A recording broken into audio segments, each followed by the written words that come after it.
The Miami Dolphins kind of do whatever they want on offense. I mean, really, we saw it all last season after getting Tyreek Hill, and it seems like the offseason was used exactly how it should be.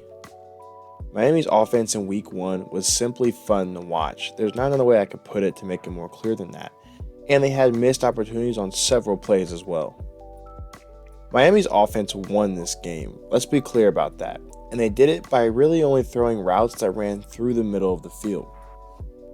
We've known for a while that Tua Tagovailoa is super efficient at throwing over the middle due to his elite ball placement and ability to anticipate throws, but he's also one of the best in the league on deep over routes. His coaches certainly know this, and it shows up on the tape when the Dolphins were consistently winning chunk plays off of over routes and setting up their receivers for yards after catch on quick inside throws. The Chargers had no answer in this game, and I honestly don't know if anybody will find one this season. Miami got what they wanted in a few different ways, so let's first take a look at one of Miami's most successful plays of the game. The Dolphins come out in a heavy formation, condensing the field and the defense. Tyreek Hill is lined up as an offline tight end, so already the defense should be aware of the possibility for something unconventional here. Watch the motion into the deep in route. I mean, how ridiculous is that? How do you cover that as a corner? Now, let's go back to the start and see why it works so well. So, off rip, we see the single high safety, and I'm willing to bet that's because of the heavy formation. Playing the counting game here, we see that the Fins have 9 guys in the box, so the Chargers want to match that with 9 of their own, and they'll do that by dropping a safety down, leaving the other one to play the deep middle.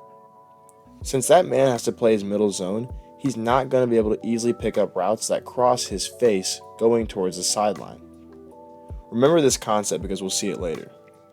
So again, the setup is stacking the box, forcing single high coverage, which is vulnerable to deep ends and crossers, and the killer is Tyreek with a full head of steam against an off-man corner. Just not much you can do there as a defense. Alright, very next play in the game here. This will be a quick one because it's very similar setup and execution here, but I'm showing you again how the Dolphins just do what they please. Again, the setup is a heavy formation with 8 men in the box for the offense, so the defense will want to match that with their own 8 by spinning a safety down. This leaves the Chargers in single high coverage. So, it's play action to draw the linebackers in. Behind it are routes that cross the deep safety's face, and it's another big gain going through the middle. I mean, this is just too easy, but a lot of it is because of those 2 guys running the routes. I mean, those aren't just NFL fast receivers out there. That's world-class speed. Next play, this one coming from Miami's first drive in the game. We get the running back motion out to empty, and this is how you intentionally use empty formations here, because they keep their 21 personnel out there, but the running back and the fullback are out wide. So what does this do? Well, if you're the defense and you're playing man coverage, who are you covering with 2 running backs?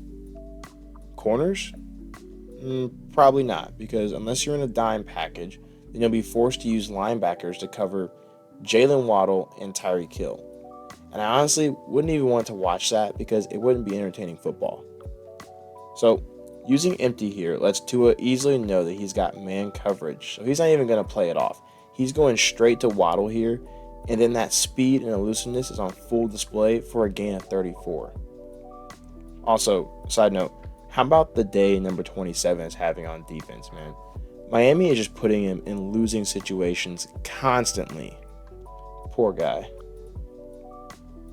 Alright, so again, the Dolphins just want to run their guys through the middle of the field, and depending on the play, Tua is just going to get the ball to them at some point along the way, either quickly or waiting a bit longer for the big hole to open up on the sideline. This play here is an example of how the Fins get slants from a wide alignment. The Chargers are going to match Miami's 7 in the box, and you'll see the exit motion by the running back, hinting at something similar to what they did with Hill earlier. And this ensures that the defense cheats left, allowing for Waddle and the slot receiver to essentially have a 2-on-2 with what acts as a pick route on Jalen's corner with the slot fade. Again, Tua isn't reading much of anything. He knows he's likely got Jalen coming free on the slant, and it's a quick gain of 8 to 9 yards. So without reading the stat sheet, does it feel like Miami is struggling at all or being forced to change things up? Not to me, it doesn't.